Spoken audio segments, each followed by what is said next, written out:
この辺の美味しいラーメン屋と検索しながらそのままルーティングができる。Google マップをぐるぐるしてもいい動き。純正ナビで YouTube やプライムビデオが見れる。しかもこれキャンセラーいりません。テレビが見れるアプリもあるんです。オッドキャストの新モデルってどんなもん？じっくり見ていきましょう。いやー皆さんこんにちは、七草です。今日の動画はこちら。もうね、AI ボックスを知っている方はどなたでも知っているのではないでしょうか。オッドキャストの最新モデル、ODD AI ボックス P3 です。以前にもいくつか AI ボックスの動画を出していますが、このオッドキャストがベースとなっているモデルが多い本家本元の AI ボックスです。早速開けていきましょう。いつも開封は楽しみです。はい。改めまして、オッドキャストから出ている ODD AI ボックス P3。接続するだけで簡単にカーナビをスマホ化ということで、この製品を車に接続するだけで簡単にカーナビをスマホ化することができます。そしてその後にインターネットに接続すればできることは無限大といった神アイテムなんですね。そうそう。最後の方にお得な情報もありますので、ぜひこちらもお見逃しなく最後まで見ていってください。まずは箱をスライドさせてから蓋を開けます。P3 とのご対面です。どうもはじめまして。よろしくお願いします。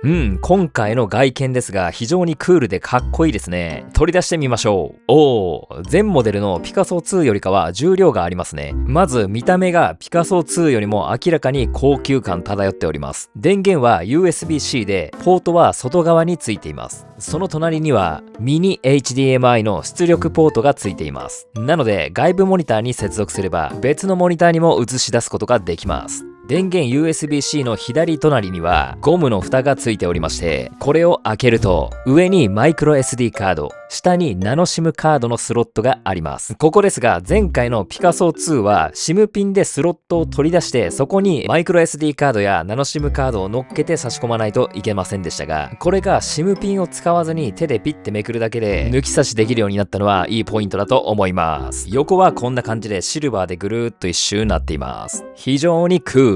背面はこんな感じで通気性が良さそう。冷却を考えてるんでしょうかね。あと背面に3点ね、突起があるんですよ。ここ1、2、3点。なのでどこかに置いた時に地面と接するのはここの3点なので、その分熱がこもらないで、これも通気性を考えた作りなんだと思います。箱の中を全て取り出して、こちらが付属品含めた全てのものです。ユーザーマニュアルが1枚、カラーで日本語対応しています。車との接続方法もこのような絵で書いてあります。まずは1本の方で試してみてダメだったら2本にするっていう方法がいいと思います。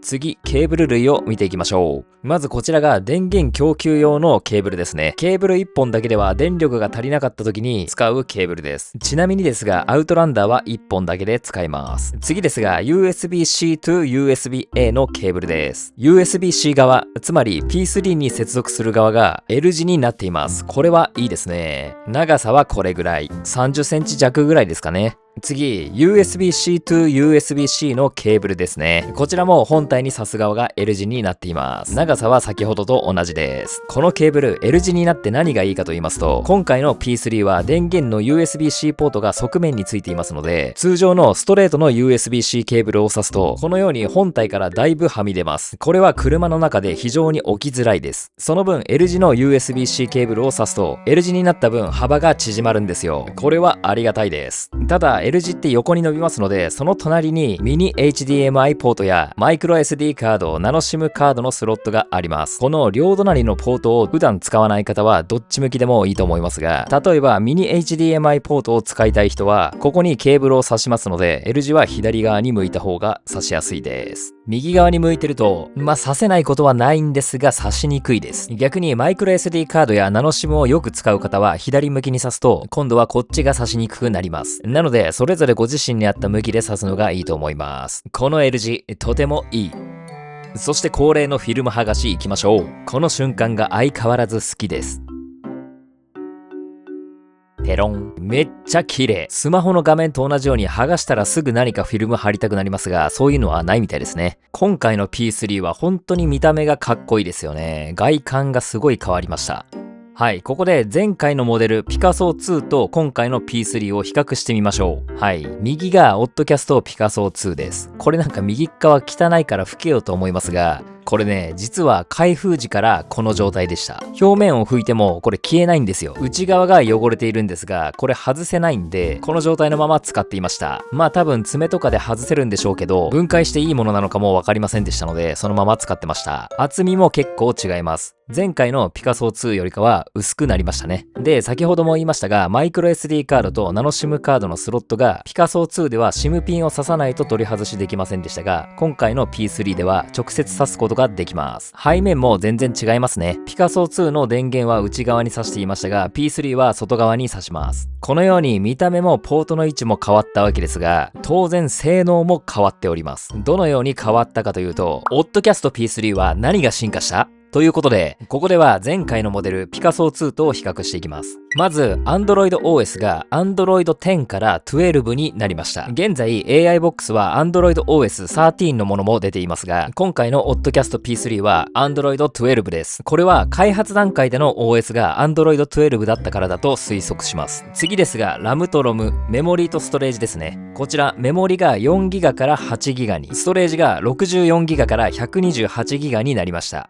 2倍です。次の CPU は変わっておりません。次、UIOS ですが、これが OttDrive 1.0 から OttDrive 2.0 になりました。これでより豊富な機能だったり、さらなる選択肢が増えました。で、この UIOS なんですが、こんなことが書かれていました。OttDrive 2.0OS は Android 12で駆動。ということで、Android 13ではなく Android 12なのはこういう意味があったんですね。次ですが、ウィジェットが自由に配置できるようになりました。これで自分の好きなホーム画面に自由にカスタマイズできるようになりました。次ですが、画面分割が今までは5対5のみできましたが、3対7にも対応できるようになりました。もちろん7対3にもできます。次、ファームウェアのアップデートがオンラインでできるようになりました。これ、今までのバージョンアップ方法は、ファームウェアのデータをマイクロ SD カードに入れて、それを本体に差し込んで電源を入れてアップデートという流れでしたが、これがオンラインでできるようになったのはめちゃくちゃ楽になりましたね。はい。以上がピカソ2からシステム面で進化したポイントでした。Oddcast AI Box P3 って何ができるのって話ですが、AI Box って何って方のために初めから説明します。一つ目、純正ナビを Android スマホ化。二つ目、ナビ画面で YouTube や Netflix、プライムビデオ等が見れる。三つ目、キャンセラー不要で走行中も動画が見れる。4つ目、2画面分割ができる。今回は5対5の他に3対7や7対3にも対応しています。5つ目、高積モニターにも映せる。今回は前後異なる画面が表示可能です。と、これだけを聞いてめちゃくちゃ神アイテムなんですが、最後の方に購入前の注意点もお話ししますので、ぜひこちらも聞いていただいて購入までの参考としてみてください。まず P3 のナビとの接続方法、次にインターネットへの接続方法を説明していきます。P3 が使える前提条件ですが、ここはもうどの AI ボックスも同じです。2016年以降の車両で純正で有線式の Apple CarPlay が使える車種。これがまず大前提です。まずご自身の車が有線式の Apple CarPlay に対応しているかを確認してください。ナビとの接続方法を見ていきます。Outlander PHEV は USB-C to USB-C のケーブル1本で接続可能です。まずケーブルを本体に接続して、その反対側を USB ポートに接続します。そうすると P3 が赤く光ります。しばらく待っているとこのような色に点灯し P3 が起動してきます。初回の場合は画面とのキャリブレーションで1回再起動が走ります。起動画面はこんな感じ。Oddcast AI Box と出てきますね。はい、起動しましたら最初このような画面が出てきます。運転手は走行中に触るな、見るなの注意書きが出ています。同意して受け入れるを押します。右下の表示しないにチェックを入れておけば初回しか表示しません。P3 の初期ホーム画面はこのような感じでした。P3 が立ち上がったらまずインターネットに接続しましょう。インターネットへの接続方法は4パターンありまして、ご自身に合った接続方法をお試しください。1つ目はスマホからのテザリングです。スマホの電波を使って通信を共有する方法です。2つ目、ポケット Wi-Fi で接続する方法です。ポケット Wi-Fi を契約している方はこれでつながります。3つ目、社内 Wi-Fi で接続する方法です。アウトランダーは第1次年次改良後のモデルであれば、社内 Wi-Fi が搭載されておりますので、こちらを使って接続することもできます。4つ目、ナノ SIM で通信する方法です。本体にナノ SIM のスロットがありますので、契約している SIM カードを直接挿して通信することもできます。はい。インターネットへの接続方法はこの4パターンがありますが、七草は社内 Wi-Fi を契約していますので、3番、社内 Wi-Fi で試していこうと思います。社内 Wi-Fi がない方は他の方法でも通信可能ですので、社内 Wi-Fi じゃないとダメということではありません。はい、インターネットに接続していきます。今ね、この状態では右上の Wi-Fi マークが塗りつぶされていなく空白になっています。これは Wi-Fi インターネットに接続されていないということになります。設定からネットワークとインターネットを押します。インターネットを押して、自分の Wi-Fi の電波名をタップします。初回はパスワードを聞かれますので、パスワードを入力します。そうすると選択した電波名のステータスが変わり、接続済みに変わります。はい、このようになりましたら、インターネットへの接続は成功しましたので、画面右上の Wi-Fi マークに色がついて白く塗りつぶされました。これで接続成功です。はい、インターネットに接続できたら、まず最初に七草がいつも行うのはシステムのアップグレードです。先ほど説明した通り、オンラインでファームウェアのアップグレードができます。最初から入っているシステムのアップグレードのアプリを開きます。お、新しいバージョンが出ていますね。現在のバージョンは2024年3月1日のものですが、3月22日に更新されたものが出ています。なのでアップデートをしちゃいましょう。ワンクリックで更新できます。はい、アップデート中になりました。このまましばらく放置します。はい、そろそろ終わりそうです。99% 終わりました。お、なんか出てきましたが、文字がはみ出てますね。画面内でスクロールもできません。今まではファイルのダウンロードをしていたので、これから更新するという感じですね。はいを押したら更新がかかります。この間は更新中なので、電源を切らないでください。しばらくまた放置です。アップデート中は P3 のアンビエントライトが赤と青に点滅します。更新が終わって再起動がかかりました。P3 が立ち上がってからまだバージョン更新してるみたいですね。待っているのも暇なので、この P3 のアンビエントライト、暗くした状態でどのように見えるか見てみましょう。はい、暗くしました。アンビエントライトはこのような感じです。初期状態だとエアコンとかのランプの明るさより若干明るいかなっていうぐらいですね。お、そろそろ終わりそうです。終わりましたね。と思ったらまた再起動がかかりました。更新して再起動したら適用されるっていう感じなんでしょうね。おー、ホーム画面を見たらまだなんか動いてる感じしますね。これが終わるまで待ちましょう。はい、完全に終わりました。アップデート全体を通して30分ぐらいかかりました。設定から情報を確認するとしっかり3月22日のものにアップデートされております。これで準備は整いましたので、まず一つ目、純正ナビを Android スマホ化ということで、P3 を車につなげるだけで、純正ナビを Android スマホ化することができます。ナビ画面を Android スマホ化できたら、インターネットに接続しましょう。Android スマホ化された画面の操作感を見ていきましょう。まず右側のこの四角いボタンを押すと、入っているアプリ一覧を表示することができます。最初から YouTube や Yahoo カーナビ、プライムビデオ、Spotify、Unext、Apple Music や Amazon Music、Google マップも入っています。この他にも好きなアプリをインストールすることができるので、このプレイストアから何か他に入れたいアプリがあればインストールしましょう。また、この四角いボタンは長押しすることでバックグラウンドで開いているアプリを見ることができます。なので、アプリの切り替えや終了させることもできます。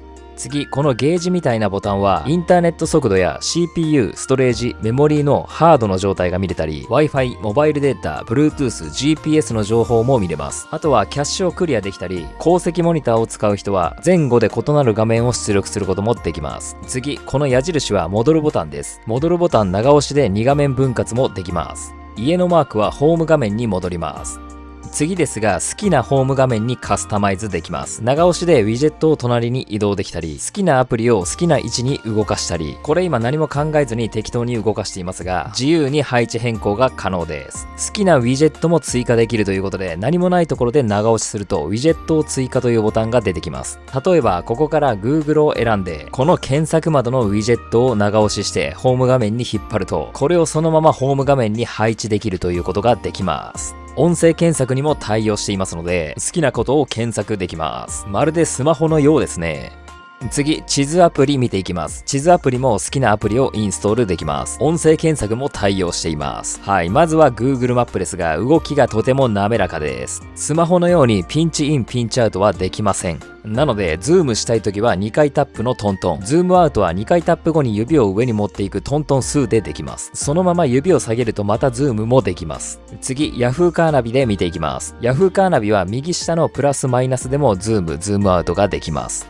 こちらもスマホと同じようにピンチインピンチアウトはできないので、トントンでズーム、トントン数でズームアウトかプラスマイナスでやるしかないですね。こんな感じで好きな地図アプリも使えます。動画はあんまり見ないけど音楽は聴きたいという方もいらっしゃいますよね。好きな音楽アプリを入れることもできます。七草は Amazon Music を使っていますのでこちらを紹介しますが、音楽を再生しながら歌詞を表示させることもできます。このアプリは2画面分割にも対応していますので、どこかに向かいながらカラオケというのもいいですよね。Amazon Musicは基本的には無料です。しかし広告なしで1億曲が聴き放題の有料プランもあります。通常だと月額980円かかるんですが、今3ヶ月0円のキャンペーンを行っています。通常1ヶ月0円のお試しキャンペーンはよくやってるんですが、今3ヶ月0円はだいぶお得です。5月7日までの申し込みに限るんですが、これはね3ヶ月も無料で使えるいい機会だと思いますので、試したい方は概要欄にリンクを貼っておきますので、ぜひお試しください。このアプリを試してみても微妙だなと思った方は必ず3ヶ月経つ前に契約を解除してください。解除しないとね3ヶ月後に料金が発生してしまいます。次2つ目ですが、ナビ画面で YouTube や Netflix、プライムビデオ等が見れるということで、まずは YouTube から見ていきます。ナビ画面で YouTube が見れるってめっちゃいいですよね。操作感も全く問題ないです。一つ見てみましょう。全画面表示ももちろんできます。ゲージを使って好きな位置に動かすこともできます。純正ナビで YouTube が見れるだけでもだいぶありがたいです。次、プライムビデオを見ていきましょう。七草はプライムビデオを契約しているので、こちらを見ていきます。もちろん、Netflix や Hulu、Unext を契約している方は、それぞれの動画アプリから視聴可能です。で、これらの動画アプリはミラーリングだと見ることができないんですが、今回はナビ自体が Android スマホ化してますので、普通に見れてしまうんです。これが AI ボックスのすごいところです。もうこれで車内が映画館です。もちろん運転手は注視しちゃいけませんよ。同乗者やお子様にとってはめちゃくちゃいいと思います。3つ目、キャンセラー不要で走行中も動画が見れるということで、今はこれ車走らせていませんが、走行中も同じように動画を見ることができるんです。もちろんテレビキャンセラーなどをつけておりません。このように YouTube も見れますし、プライムビデオも走行中に見ることができます。このアプリが見ることができますというより、もう全部のアプリが見ることができます。はい、そして AI ボックスの動画の時は毎度のように紹介しておりますが、結構ね、リピート率が高くて需要があると思いますので、またまたこのアプリを紹介します。キャンセラー不要って言ってる割にテレビは見れないのって声もあると思いますので、テレビが見れるアプリを紹介します。日本のテレビ放送。はい。このように検索して、これですね、日本のテレビ放送というアプリをインストールします。そして開くと、このように日本のチャンネルが表示されます。これリアルタイムですからね。見てみましょう。このように日本のチャンネルを見ることができます。もう一つぐらい見ていきましょう。はい、このように見れます。これも当然キャンセラー不要で走行中も動画が見れます。あとアプリなので広告が途中で入ってしまうのと、地デジではないのでそれぞれのインターネット速度に依存します。あと当然ですがギガ数は食います。はい次、4つ目、2画面分割ができる。この右側の戻るボタンを長押しすると、現在開いていたアプリが一番左に寄ります。それと同時にバックグラウンドのアプリが並びますので、2画面分割したいアプリを選択します。ここでは Google マップを選びました。もしバックグラウンドで開きたいアプリが開けてなかったら先に開いておきましょう。こうするだけで簡単に2画面分割ができます。今は左側で Amazon プライムビデオ、右側で Google マップを開いています。2画面それぞれのアプリ上で画面を操作することも可能です。はい、ここからです。今まではこの画面5対5の2画面分割しかできませんでした。この真ん中のバーをぐーっと右側に持ってきて、この辺で離すと、左から見て7対3で画面分割できるようになりました。これが新しくなった点です。これの逆で、この境目を今度は左側に持ってくると、左から見て3対7と分割することもできます。開く順番を変えれば、この画面の左右も入れ替えることもできます。なので、プライムビデオや YouTube を見ながら、ナビアプリも表示させておくことが可能です。アプリによっては2画面分割に対応していないものもありますので、その辺は仕方がない点もあります。5つ目、高積モニターにも映せる。前回のピカソ2と違って今回の P3 は前後で異なる画面が表示可能です。七草は高積モニターを設置していませんので、今回も PC 用27インチモニターを持ち込んで試していきたいと思います。はい、P3 本体のこちらにミニ HDMI の端子があります。こちらは通常の HDMI ケーブルです。このままではミニ HDMI ケーブルではないのでつなぐことができません。そのため P3 に付属していた HDMI とミニ HDMI を変換するケーブルを使います。HDMI からミニ HDMI に変換したら、これを P3 のミニ HDMI 端子につなげます。これだけで高積モニターに映すことができます。最初の状態では前後で同じ画面が表示されます。もちろんこのように YouTube を映して前後で同じ画面で楽しむこともできますし、前で2画面分割した状態でしたら、後ろでもそのまま2画面分割の状態で映ります。前モデルのピカソ2はここまではできたんですが、今回の P3 では前後で異なる画面を映すことができます。ここだと YouTube を開いている状態で画面右側の上から2つ目ゲージみたいなボタンを押します。そしてここ HDMI にキャストというボタンを押すと、その時にアクティブだったアプリが後ろに移ります。この場合は YouTube が後ろに移りました。そして前でこの状態で別のアプリ、ここでは Google マップを開くと、このように前では Google マップを見れて後ろでは YouTube が見れる、このように前後で異なる画面が表示可能になりました。でこうなると高積モニターだけの画面を操作したいという場合がありますよね。そういう時はリモコンを使えば操作可能になります。このリモコン癖があってちょっと使いづらいんですが、リモコンで操作は可能です。ついでにリモコンのペアリング方法を見ていきましょう。設定を開いて上から2つ目のマウス設定をタップします。マウスをペア設定をタップ。この状態になったら左上の電源ボタンを長押しすると高速点滅するので離します。そしたら今動画撮りながらなんで変な持ち方になっていますが、真ん中の決定ボタンと戻るボタンを同時で長押しします。そうすると画面にリモコンが検知されますので、これをタップします。あとは表示が出てきたらペア設定するをタップして画面上に表示したらペア設定完了です。これでリモコンが使えるようになります。高積モニターにマウスのポインターが表示されているのがわかるでしょうか。右下あたりですね。今隠れちゃいましたが、ここでリモコンの決定ボタンを押します。はい、このように高積モニターはリモコンで操作することができます。めちゃくちゃ使いにくい。もちろん前でもリモコンは使えますが、めちゃくちゃ使いにくいので、前だったら普通に画面を操作した方が早いです。そしてアウトランダーであれば純正ナビでルート検索をするとメーターパネルにもルートを表示させることができます。この状態でナビを YouTube に切り替えてもメーターパネル上はルート検索が生きてますので、このように見ることもできます。この見方は一石二鳥ですね。その他の機能です。アンビエントライトの LED がアプリ上で調整可能です。これ明るいうちに撮ったので少し分かりづらいですが、光り方や明るさの調整もできます。こんな感じで好きな色に設定することができます。次ですが、このマルチプレイから P3 を通して無線でカープレイが使えるようになります。ピカソ2ではカープレートの切り替えで Wi-Fi が途切れてしまいましたが、今回の P3 はカープレートの切り替えをしてもその際に Wi-Fi が途切れません。ここはしっかり改善されてます。あとはネット検索ができますので、そのままルーティングができるのもいいところです。例えば、この辺の美味しいラーメン屋と検索して、あ、ここいいなと思ったら、そのまま経路検索をして、そのままナビでルーティングすることもできます。これはどこにでも行きたくなっちゃいますね。これと同じように美味しいスイーツ店や夜景が綺麗な場所と検索してもいいですね。はい、それでは購入前の注意点をお話しします。ここだけは必ず確認した上でご購入を検討してください。これはもう毎回言いますが、どの AI ボックスも一緒です。まず一つ目、対応していない車があるということです。冒頭の前提条件でもお話ししましたが、2016年以降の車両で純正で有線式の Apple CarPlay が搭載されている車種でないと使えないので、ご自身の車種が対応しているかしっかりと調べてからご購入お願いします。